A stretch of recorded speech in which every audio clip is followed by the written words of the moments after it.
it's me, Junie B. Jones, and today I'm going to be reading you the last two chapters of Junie B. Jones and the Stupid Smelly Bus, chapters 9 and 10. Chapter 9, Zooming Speedy Fast. I like running inside the school. It's funner than running inside your house.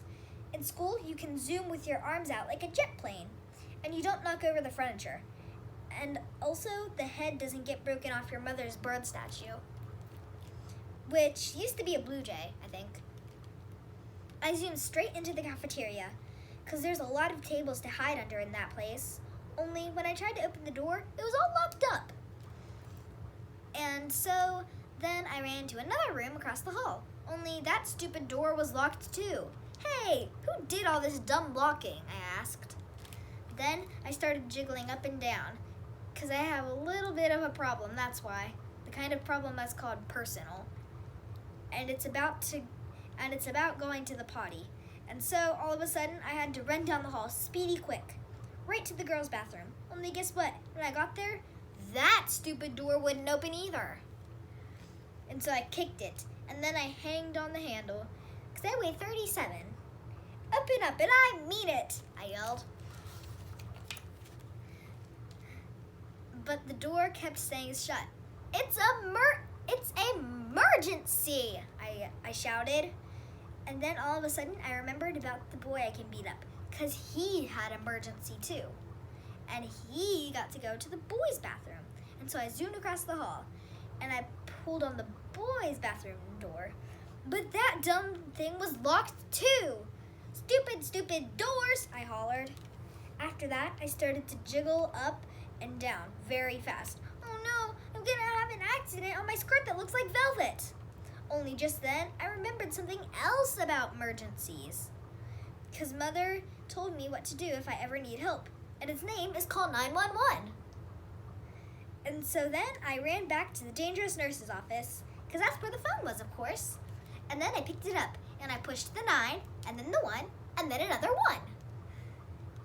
Help! This is emergency! I yelled. All the doors are locked in this place, and I'm going to have a terrible accident! Then I heard a voice on the other end. She said for me to calm down. Yeah, only I can't, because I'm in big trouble, and I'm all by myself, and I need help real bad. Then the lady said to calm down again, except for I couldn't stand still, and so I just hung up and ran out of there. And ran straight out of there. And so then I just kept running and running and running until I got to the big doors at the end of the hall. Then I run right outside, because maybe there might be a little toilet out there or something, except I didn't see one. All I could hear was sirens. Loud sirens were all over the place, and they kept on getting closer and closer. And then a big green fire truck came zooming right around the corner, and a white police car, and a fast red ambulance. And guess what else? They turned right into the school parking lot. And so I stopped jiggling for a second, and I sniffed the air, only I couldn't smell any smoke. And then I heard a grouchy voice say, "Hey, hold it, Missy," it yelled, and I got very scared inside, because Missy's my name when I'm in trouble. I turned around. It was the man with the can, and he was running at me.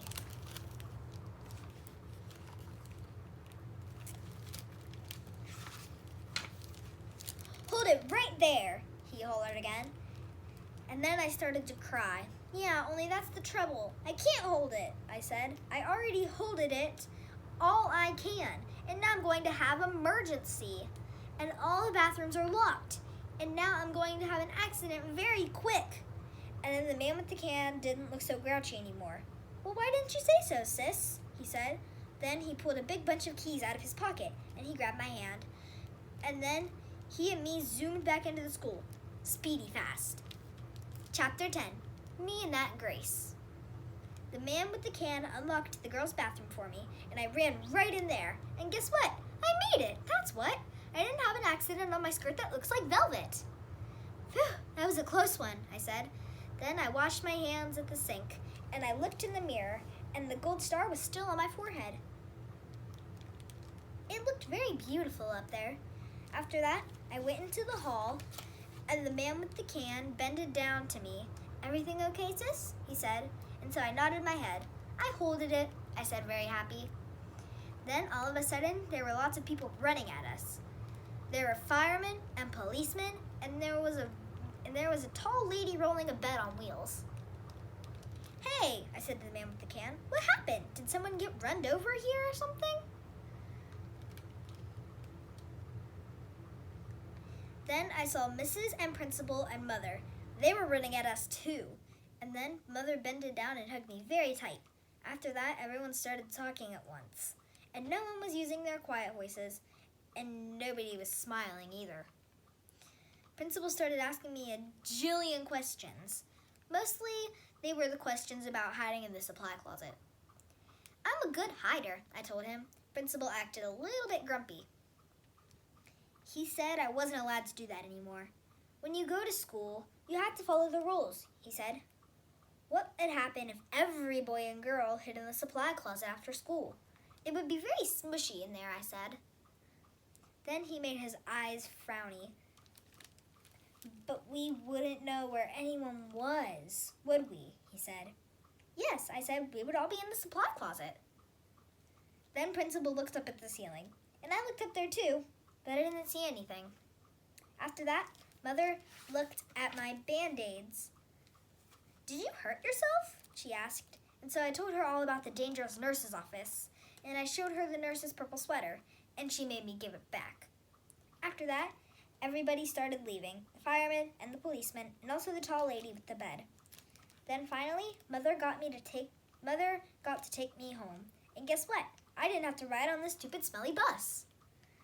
Except the car wasn't that fun, because Mother got grouchy at me. "I'm sorry the bus wasn't fun for you, Junie B," she said. But what you did was very, very wrong. Didn't you see all the commotion you caused? You had a lot of people very scared." "Yes, but I didn't want chocolate milk poured on my head," I explained to her.